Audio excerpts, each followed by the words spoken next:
കോഴിക്കോട് വടകരയിൽ നിയന്ത്രണം നഷ്ടപ്പെട്ട കാർ കടയിലേക്ക് പാഞ്ഞു കയറി ഒരാൾക്ക് പരിക്കേറ്റു. പാസ്പോർട്ട് ഓഫീസിന് സമീപം ഇന്ന് രാവിലെയാണ് അപകടമുണ്ടായത്. ദൃശ്യങ്ങളിലേക്ക് ആദ്യം.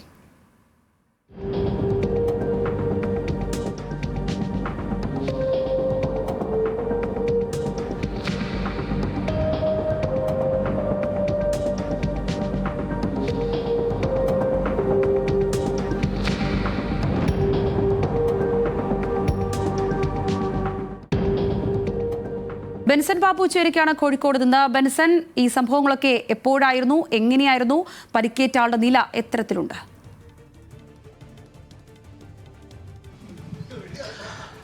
സംഗീത, ഇന്ന് രാവിലെ 8 മണിയോടെയാണ് വടകര പാസ്പോർട്ട് ഓഫീസിന് സമീപത്ത് വെച്ച് ഇത്തരത്തിലൊരു അപകടമുണ്ടാകുന്നത്. നിയന്ത്രണം നഷ്ടപ്പെട്ട കാറ് റോഡിൽ നിർത്തിയിട്ടിരുന്ന ഒരു ഓട്ടോയിലും അതോടൊപ്പം തന്നെ മറ്റൊരു ഇരുചക്ര വാഹനത്തിലും ഇടിച്ച് ഷേഡ് എന്നൊരു ഗ്ലാസ് കൂളിംഗ് സ്ഥാപനത്തിന്റെ കടയ്ക്ക് മുൻപിലേക്ക് ഇടിച്ചു കയറുകയായിരുന്നു.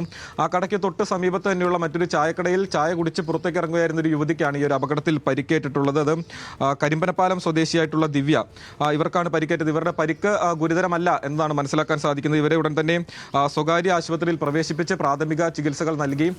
ഈ വാഹനാപകടവുമായി ബന്ധപ്പെട്ട് മറ്റ് വലിയ നാശനഷ്ടമൊന്നും തന്നെ സംഭവിച്ചിട്ടില്ല. സംഗീത. ശരി ബെൻസൺ.